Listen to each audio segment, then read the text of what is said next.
আজ আমার মায়ের মুখে চাঁদের হাসি। আসসালামু আলাইকুম, হ্যালো বিউটিফুল পিপল, কেমন আছো তোমরা সবাই? আমি তো আলহামদুলিল্লাহ অনেক ভালো আছি।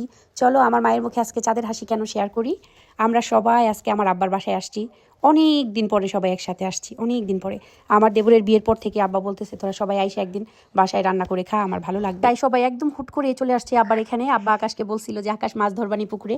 আকাশ তো সেই খুশি, অনেক বেশি খুশি হয়ে তারপর আমরা সবাই মিলে চলে আসছি আব্বার এখানে। আর এখানে আসলে তো সবকিছু নিজেদের করেই খাইতে হবে, এর জন্য পুরো পরিবারই চলে আসছি। আমি আমার শাশুড়িকেও নিয়ে আসছি। আমার শাশুড়ি মা অনেক অসুস্থ ছিল, সে আসতে চায় নাই, তারপর আমি জোর করে নিয়ে আসছি। মা এত কিছু একা করবো কিভাবে, একটু মজা করবো নাকি রান্না করব। ওরা মাছ ধরতেছিল, আমি এগুলা কিছুই দেখতে পারি নাই, যেহেতু আসছি অনেক দিন পরে। বুঝইতে একটা খালি বাড়িতে অনেক দিন পরে সবাই আসলে আমি আসলে এই মজাগুলো মিস করেছি। পরে আর কি ভিডিও যাকে করতে দিয়েছিলাম সে করেছে, আমি আর একটু ভালো করে করতাম। বাচ্চারা করেছে ভিডিও, তারপরে ভালো হয়েছে। তারপরে আমি ভিডিওগুলো দেখতেছি আর বারবার খুশি হইতেছি, দেন তোমাদের সাথে শেয়ার করলাম। আকাশ মনে হয় একটা বড় সড়ো মাছ পাইছে, দাঁড়াও তোমাদের দেখায়। সে পেয়েছে চুনোপুটি, তাই খুব খুশি। আর সবাই মজা করতেছিল অনেক। এইখানে মায় পুকুর পাড়ে বসে আছে, দেখতেছে। তাই বললাম আজকে আমার মায়ের মুখে চাঁদের হাসি। ওরা আসছে তো আসছে, সাথে মিউজিক বক্স নিয়ে আসছি আমরা।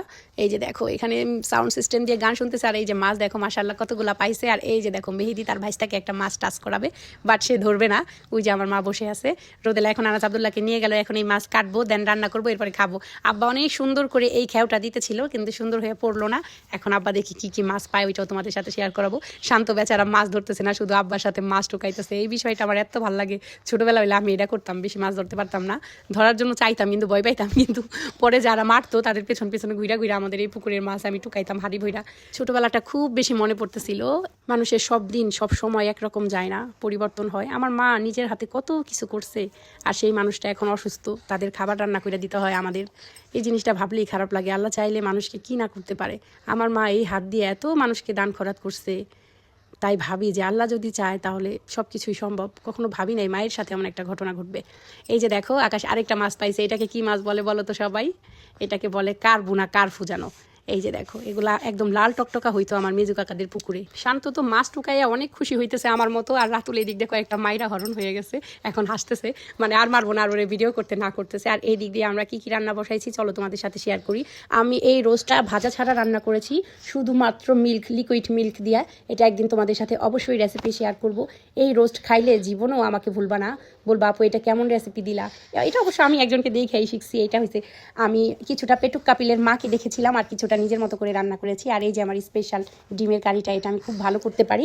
এই দেখো রাইসটা যে করেছি একদম কিচমিচি দিয়ে ভরে ফেলছি, একদম ঝরঝরা পারফেক্ট হয়েছে। এত কম সময়ে তাড়াহুড়া করে এগুলো সব আমি গ্যাসে করেছি।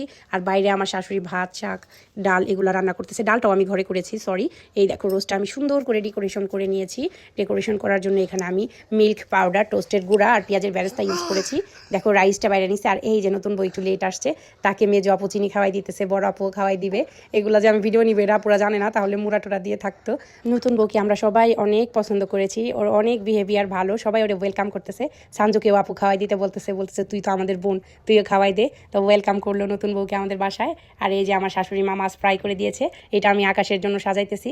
আর অনেকগুলা ফ্রাই হইতেছে, সবাই মাছ ফ্রাই দিয়ে সাদা ভাত, ডাল, শাক দিয়ে খাইতে চাইছিল, কিন্তু নতুন বউ আসাতে আমি তাড়াহুড়া করে একটু রাইস করেছি, গরুর মাংস করেছি, ডিমের কোরমা করেছি, আর আমার নিজের পছন্দের লিকুইড দুধ দিয়ে একদম রোস্টটা করেছি।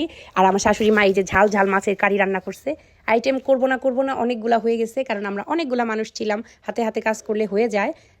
অনেক দিন পরে আমার আব্বার বাসার চুলা জ্বললো, এই ব্যাপারটা ভাবলেও আমার খুব বেশি কান্না পায়। আমার মা এত কাজ করতে পারছে, সময় মানুষকে কোথায় নিয়ে আসে কেউ বলতে পারে না। অনেক দিন পরে প্রায় আমরা 14-15 জন মানুষ একসাথে খাবো আমার আব্বার বাসায়। শুকুর আলহামদুলিল্লাহ, আল্লাহর কাছে হাজার হাজার শুক্রিয়া। আমার মাকেও খাইতে দিয়ে দিছি, সবাই একসাথেই বসছি।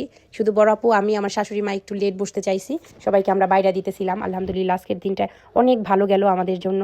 অনেক দিন পরে এত একটা ভালো সময় কাটাইলাম। ভিডিওটা রমজান মাসের আগে করা, মানে 4-5 দিন আগে করা, তাই আমি এডিট করার সময় পাই নাই, এখন এডিট করলাম। ভালো থাকো তোমরা সবাই, দোয়া করো আমার পরিবারের জন্য। আমরা অনেক শাহাদাত কারিমিকে মিস করতেছিলাম। বাসায় সবাই যদি একসাথে হইতাম তাহলে হয়তো অনেক বেশি ভালো লাগতো। তারপরও আলহামদুলিল্লাহ, একটা ভালো দিন জীবনে সব সময় আসে না। ভালো দিন আসার জন্য অনেকগুলা খারাপ দিনের ফেস করতে হয়। সবাই দোয়া করো আমার আব্বা আম্মার জন্য। আল্লাহ হাফেজ, আসসালামু আলাইকুম।